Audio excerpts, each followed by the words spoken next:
इन्हां खबरां दे प्रायोजक हन गिलको ग्रुप मोहाली तुहाडे लई लैके आए हन प्यार दियां इमारतां सच दी बुनियाद ते।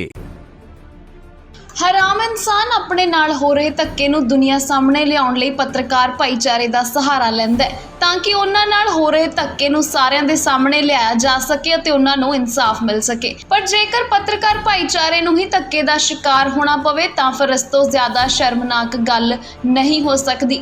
अजिहा ही एक मामला शहर राजपुरा दे सरकारी हस्पताल तो सामने आया है जिथे हस्पताल दे एमरजेंसी वार्ड विच तैनात डॉक्टर सिकंदर सिंह वल्लों पत्रकार नाल दुर्व्यवहार किया गया। इस दुर्व्यवहार कारण पत्रकार भाईचारे वालों हस्पताल दे बाहर प्रदर्शन भी किया गया। इस मौके हस्पताल विच मौजूद डॉक्टर वालों किए गए गलत वतीरे बारे गलबात करदिआं पत्रकार मनजीत धवन ने दस्सिया कि वह अपनी दुकान ते काम करने वाले एक लड़के नूं चैकअप लई हस्पताल विच लिआए सी। इस दौरान हस्पताल विच मौजूद डॉक्टर वालों लड़के नूं हस्पताल विच दाखिल करन तो मना कर दिता ते उस नूं पटियाला हस्पताल विखे रैफर कर दिता गया। मेरे वालों उन्होंने बेनती की गई कि लड़के नूं पटियाला हस्पताल रैफर ना किया जाए क्योंकि लड़का एक गरीब परिवार नाल संबंधित है, इसलिए वह हस्पताल का खर्चा नहीं चुक सकेगा। मेरे वालों बेनती करन ते डॉक्टर मेरे ते भड़क गए और मेरे नाल भद्दी शब्दावली की वरतों भी की। उन्होंने कहा कि डॉक्टर साहब ने मेरे नाल ही नहीं बल्कि SMO साहब नाल भी गल करन लग्गिआं भैड़ी शब्दावली की वरतों की है जिसनूं मैं बयान भी नहीं कर सकता। बीती शाम 6:30 वजे मेरे को एक काम करता बच्चा सीगा उन्होंने पीलिया हो गया सी। उस पीलिए की दवा वास्ते मैं उत्थे राजपुरा सरकारी हस्पताल दे विच भेजिया तो इन बिटवीन जो डॉक्टर साहब से डॉक्टर सिकंदर नाम है उन्होंने तो उन्होंने वालों उस बच्चे को दाखिल करने तो पहला तो मना कर दिता गया। जो मैं इत्थे पहुंचा तो मेरे गल करन तो बाद उन्होंने इत्थे उन्होंने फस्ट एड शुरू कर दिता तो उस तो बाद उन्होंने कहा कि असी इन्हों पटियाला भेज रहे हैं। तो मैं उन्होंने कहा कि 2 दिन पुराना इन्हों का सिस्टम जो भी हो चुका है, जो भी बीमारी सी भी काइंडली गरीब ने नहीं पैसा ला सकते, तुसी हो सकता तो मैनू कहते तुसी खड़ो। मैं इस बिटवीन जो मैं डॉक्टर अपने SMO साहब को फोन किया बड़ी काइंडली मैं उन्होंने रिक्वेस्ट की, बड़ी प्यार नाल SMO साहब ने मेरे नाल गल की। मैनू कहते कोई नहीं मैं कह दिना। मैं ये कह के हले फोन रखा ही सी तो डॉक्टर साहब अपनी उठ के सीट तो उठ के मेरे नाल लड़न आए और मेरे नाल बड़ी भैड़ी शब्दावली उन्होंने वरती गई उन्होंने वालों। तो मैनू बाहर जाने को कहा गया। मैं बाहर आ गया। बाहर आके मैं जो SMO साहब को फोन किया तो मैं इन बिटवीन सुन रहा सी कि उन्होंने SMO साहब नाल भी ऐसी माड़ी शब्दावली बोली कि जी मैं सर दस नहीं सकता। इस तो बाद असी अज सारे भाईचारे इत्थे इकट्ठे हुए हैं, पत्रकार भाईचारा सारा इकट्ठा होया। उन्होंने वालों अज SMO साहब को मैमोरेंडम दिता गया, मंग पत्र अपना दिता गया कि असी कार्रवाई जो करवानी है। उस तो बाद CMO पटियाला को भी दी जाएगी, सेहत विभाग को भी इसकी शिकायत भेजी जाएगी कि यह डॉक्टर जो इत्थे रहना ठीक नहीं है, इसकी जो वरतों है यदी अपने स्टाफ नाल भी वरतों बिल्कुल सही नहीं है। इस करके इस डॉक्टर को जो सस्पेंड किया जाए, इसके खिलाफ कार्रवाई की। उधर इस घटना तो बाद पत्रकार भाईचारे वालों इकट्ठे होकर सीनियर डॉक्टर साहब नूं भैड़ा रवैया अपनाउण वाले डॉक्टर विरुद्ध कार्रवाई लई एक मैमोरेंडम दिता गया। पत्रकार भाईचारे ने चेतावनी दी है कि जेकर साडे नाल माड़ा व्यवहार करने वाले डॉक्टर विरुद्ध कोई कार्रवाई ना की गई तो सानूं डॉक्टर विरुद्ध होर तिखा संघर्ष विढ़ण लई मजबूर होना पवेगा।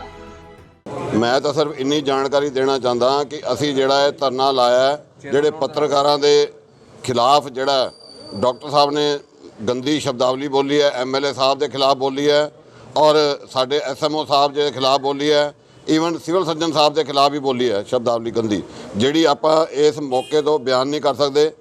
असी ये संकेती धरना लाया अज सिर्फ 1 घंटे का, उहदे विच जिहड़ा असी सिर्फ प्रशासन तो सेहत विभाग तो मंग की है भी ये जिहड़ा हैगा इस डॉक्टर नूं जिहड़ा है सानूं ऐ लगदा है कि डॉक्टर मेंटली जिहड़ा है डिस्टर्ब है, शायद पता नहीं कोई नशा भी करता हो तो कुछ कह नहीं सकते। इसकी जांच करानी चाहिए है और इस डॉक्टर को तत्काल बर्खास्त करना चाहिए सेहत विभाग को।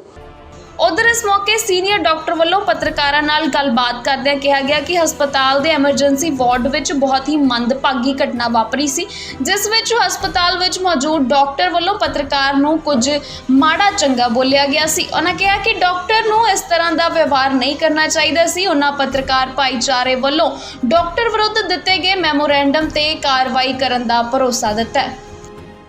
अज प्रेस क्लब राजपुरा सारे पत्रकार ने अज मैनू एक मैमोरेंडम दिता है। साडे एक डॉक्टर ने एमरजेंसी मैडिकल अफसर डॉक्टर सिकंदर सिंह जो कि कल एक बड़ी ही दुखदायी घटना वापरी है साडे एमरजेंसी विच। मैनू लगता कि जड़े साडे डॉक्टर साहब ने वो ਥੋੜ੍ਹੇ ਜ਼ਿਆਦਾ ਤੈਸ਼ ਵਿੱਚ ਆ ਗਏ ਔਰ ਸ਼ਾਇਦ ਸਿਚੁਏਸ਼ਨ ਨੂੰ ਨਾ ਸਾਂਭ ਪਾਏ। ਉਸ ਤੋਂ ਬਾਅਦ ਵੀ ਉਹਨਾਂ ਨੇ ਜੋ ਵੀ ਕੁਛ ਕਿਸੇ ਵਾਸਤੇ ਵੀ ਜਿਹਦੇ ਵੀ ਖਿਲਾਫ ਬੋਲਿਆ ਹੈ ਉਹ ਠੀਕ ਨਹੀਂ ਹੈ। ਮੈਂ ਸਮਝਦਾ ਕਿ ਇਹ ਜਿਹਾ ਜਿਹੜਾ ਕੰਮ ਹੈ ਉਹ ਹਸਪਤਾਲਾਂ 'ਚ ਨਹੀਂ ਹੋਣਾ ਚਾਹੀਦਾ ਕਿਉਂਕਿ ਇੱਥੇ ਦਾ ਲੋਕ ਸਾਡੇ ਕੋਲ ਪੀੜਿਤ ਹੁੰਦੇ ਨੇ, ਮਰੀਜ਼ ਹੁੰਦੇ ਨੇ ਸਾਰੇ, ਠੀਕ ਹੈ। ਇਹ ਵੀ ਕਹਿਣਾ ਜ਼ਰੂਰੀ ਹੈ ਕਿ ਮੈਂ ਮੰਨਦਾ ਕਿ ਸਾਡੇ ਡਾਕਟਰਸ 'ਤੇ ਬੜਾ ਪ੍ਰੈਸ਼ਰ ਹੁੰਦਾ ਹੈ। ਕਈ ਵਾਰੀ ਸਾਡੇ ਡਾਕਟਰ ਇਰੀਟੇਟ ਵੀ ਹੋ ਜਾਂਦੇ ਨੇ, ਇਹਦੀ ਕੋਈ ਦੋ ਰਾਏ ਨਹੀਂ ਹੈ। ਆਪਾਂ ਸਭ ਜਾਣਦੇ ਹਾਂ, ਪਬਲਿਕ ਵੀ ਸਾਨੂੰ ਕਈ ਵਾਰੀ ਤੰਗ ਕਰਦੀ ਹੈ, ਪਰ I think beyond a point doctor ਨੂੰ ਇੰਨਾ ਜ਼ਿਆਦਾ ਵੀ ਇਰੀਟੇਟ ਨਹੀਂ ਹੋਣਾ ਚਾਹੀਦਾ ਹੈ ਕਿ ਉਹ ਆਪਣੇ ਕੀ ਕਹਿੰਦੇ ਜਿਹੜੇ ਨੋਰਮਲ ਸੈਂਸਿਸ ਵੀ ਖੋ ਬੈਠਣ ਅਤੇ ਫालतू ਦੇ ਔਰ ਇਹੋ ਜਿਹੀ ਗੱਲਾਂ ਕਰਨ ਕਿਸੇ ਵਾਸਤੇ ਵੀ, ਚਾਹੇ ਮੈਂ ਹੋਵਾਂ ਜਾਂ ਕੋਈ ਵੀ ਹੋਏ। ਅਤੇ ਅਗੇਨ ਮੈਂ ਕਹਿਣਾ ਚਾਹੂੰਗਾ ਕਿ ਹੈ ਬੜੀ ਦੁਖਦਾਈ ਔਰ ਦਰਦਨਾਕ ਅੱਛੀ ਘਟਨਾ ਨਹੀਂ ਹੋਈ। ਮੈਨੂੰ ਸਮਝ ਨਹੀਂ ਆਉਂਦੀ ਕਿ ਡਾਕਟਰ ਸਿਕੰਦਰ ਨੇ ਇੱਦਾਂ ਕਿਉਂ ਕੀਤਾ। ਸਾਡਾ ਪੁਰਾਣਾ ਮੈਡੀਕਲ ਅਫਸਰ ਹੈ, ਕਾਫੀ ਸਾਲਾਂ ਤੋਂ ਇੱਥੇ ਕੰਮ ਕਰਦਾ ਆ ਰਿਹਾ। ਆਈ ਐਮ ਸ਼ੋਰ ਉਹਨਾਂ ਦੇ ਵੀ ਕੋਈ ਨਿੱਜੀ ਉਹਨਾਂ ਦੇ ਰੀਜ਼ਨ ਹੋਣਗੇ, ਪਰ ਜੋ ਵੀ ਹੋਇਆ ਬਹੁਤ ਗਲਤ ਹੈ ਔਰ ਮੈਂ ਚਾਹੂੰਗਾ ਕਿ ਮੁੜ ਕੇ ਇਸ ਤਰ੍ਹਾਂ ਕਦੇ ਨਾ। ਪਟਿਆਲਾ ਤੋਂ PBC ਨਿਊਜ਼ ਲਈ ਬਿਊਰੋ ਰਿਪੋਰਟ। ਇਹਨਾਂ ਖਬਰਾਂ ਦੇ ਪ੍ਰਯੋਜਕ ਹਨ ਗਿਲਕੋ ਗਰੁੱਪ ਮੋਹਾਲੀ ਤੁਹਾਡੇ ਲਈ ਲੈ ਕੇ ਆਏ ਹਨ ਪਿਆਰ ਦੀਆਂ ਇਮਾਰਤਾਂ ਸੱਚ ਦੀ ਬੁਨਿਆਦ ਤੇ।